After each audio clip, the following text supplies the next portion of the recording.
ಇಲ್ಲಿಯ ಮಂತ್ರಿಗಳು ಜಿಲ್ಲೆ ಜಿಲ್ಲೆಗೆ ಹೋಗಿ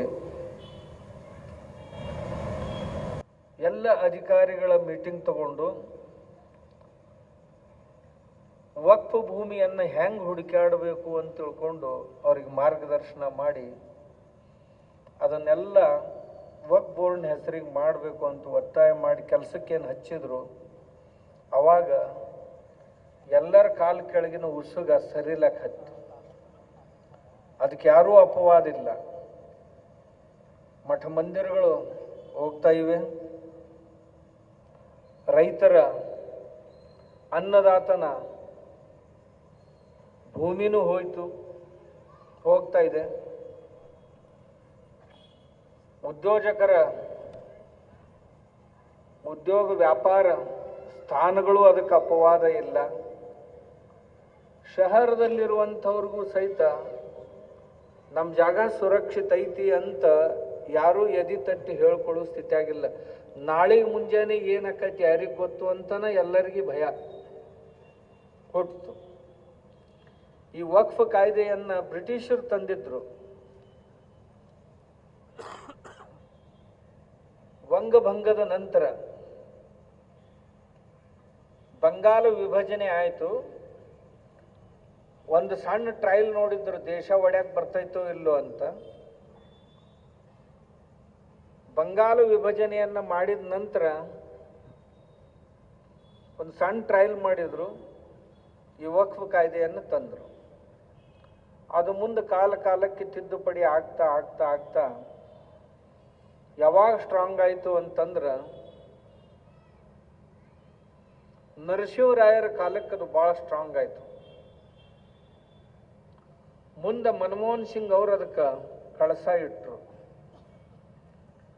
ಈ ಕಾನೂನು ಸಾಂವಿಧಾನಿಕವೂ ಅಲ್ಲ ಮತ್ತು ಯಾವ ಧರ್ಮದವರಿಗಾಗಿ ಇದನ್ನ ಹುಟ್ಟು ಹಾಕ್ಯಾರಲ್ಲ ಆ ಧರ್ಮದ ವ್ಯಾಖ್ಯೆಯೊಳಗೂ ಕೂಡುವಂತಹದ್ದಲ್ಲ. ಸಂವಿಧಾನದೊಳಗೆ ಯಾವುದೇ ಧರ್ಮ ಅಥವಾ ಜಾತಿಗಳಿಗೆ ವಿಶೇಷವಾದಂಥ ಯಾವ ಸವಲತ್ತುಗಳನ್ನು ಕೊಡ್ಲಿಕ್ಕೆ ಬರೋದಿಲ್ಲ. ಸಂವಿಧಾನ ಅಂದ್ರೆ ಒಂದು ಅರ್ಥ ಸಮವಿಧಾನ, ಎಲ್ಲರಿಗೂ ಒಂದೇ ರೀತಿಯ ಕಾನೂನು ಅಂತ ಸಂವಿಧಾನದ ರಚನೆ ಆಯಿತು. ಹಾಗಾದ್ರೆ ಕೇವಲ ಮುಸಲ್ಮಾನರಿಗೆ ಯಾಕ? ಈ ದೇಶದೊಳಗೆ ಮತ್ತೆ ಯಾರು ಇಲ್ಲೇನು? ಹಿಂದೂಗಳಿದ್ದಾರ, ಕ್ರಿಶ್ಚಿಯನ್ರಿದ್ದಾರ, ಪಾರ್ಸಿಗಳಿದ್ದಾರ, ಬೌದ್ಧರಿದ್ದಾರ, ಸಿಖ್ರಿದ್ದಾರ, ಜೈನರಿದ್ದಾರ. ಆಮೇಲೆ ಮುಸಲ್ಮಾನರಲ್ಲೇ ಇನ್ನೂ ಸಾಕಷ್ಟು ಜಾತಿಗಳಿವೆ. ಅದರಲ್ಲಿ ಕೇವಲ ಶಿಯಾ ಮತ್ತು ಸುನ್ನಿ ಇಬ್ಬರಿಗೆ 2 ವಕ್ಫ್ ಬೋರ್ಡ್ ಬಿಟ್ರ ಅಹಮದಿಯಾ ಮುಸಲ್ಮಾನರಿಗಿಲ್ಲ. ಬೋರಿ ಮುಸಲ್ಮಾನರ ಸಲುವಾಗಿಲ್ಲ. ಆಮೇಲೆ ಇನ್ನೊಂದು 2-3 ಜಾತಿಗಳಿವೆ, ಅವರಿಗಾಗಿಲ್ಲ. ಇವರು ಬಹುಸಂಖ್ಯಕರದಾರ, ಅದರೊಳಗ ಇವ್ರ ಹೋಟ್ ಭಾಳ ಅದಾವ ಅಂತ ತಿಳ್ಕೊಂಡು ಇವ್ರ ಸಲುವಾಗಿ ಮಾಡಿದ್ರು ಅನ್ನಿಸ್ತೈತಿ. ಮಾಡಿದ್ರು ಮಾಡೋಲ್ರಕ್ಕ ಈ ಕಾನೂನು ಏನು ಹೇಳ್ತೈತಿ ಅಂದ್ರೆ ಈ ವಕ್ಫ್ ಬೋರ್ಡಿಗೆ ಸದಸ್ಯರು ಯಾರು ಇರಬೇಕು ಅನ್ನೋದೊಂದು ಮೊಟ್ಟ ಮೊದಲನೇದಾಗಿ ನೀವು ಹೋಗ್ರಿ. ನಿಮಗೂ ಒಂದು 30-38 ಪೇಜ್ ಐತೇನು, ಭಾಳ ದೊಡ್ಡ ಕಾನೂನು ಇಲ್ಲಿದು.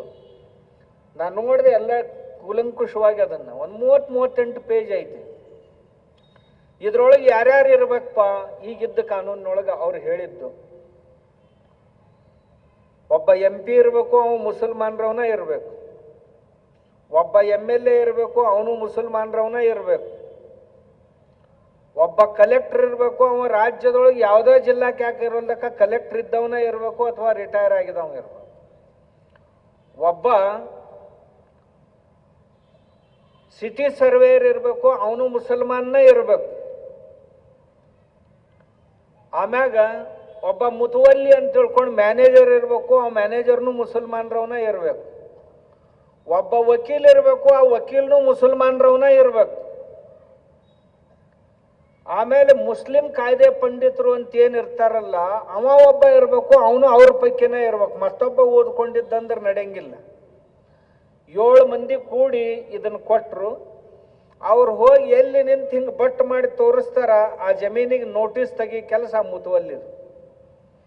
ಇದು ವಕ್ಫ್ ಜಾಗ ಐತಿ, ನಿಮ್ದೇನಾದರೂ ಅಭಿಪ್ರಾಯ ಇದ್ದರೆ 30 ದಿನಗಳ ಒಳಗಾಗಿ ವಕ್ಫ್ ಬೋರ್ಡಿಗೆ ಬಂದು ತಿಳಿಸ್ಬೇಕು. ಇರದೇ ಇದ್ರೆ ಇದು ವಕ್ಫ್ ಆಗಿಬಿಡ್ತೈತಿ ಅಂತ ತಿಳ್ಕೊಂಡು ಒಂದು ನೋಟಿಸ್ ತೆಗಿತಾರೆ. ಇದು ಜಮೀನು ವಕ್ಫ್ ಬೋರ್ಡಿಂದು ಅಂತ ಹೇಳ್ಕೊಳಕ ವಕ್ಫ್ ಬೋರ್ಡ್ನವ್ರು ಯಾವುದೇ ಪುರಾವೆಗಳನ್ನು ಕೊಡುವ ಅವಶ್ಯಕತೆ ಇಲ್ಲ.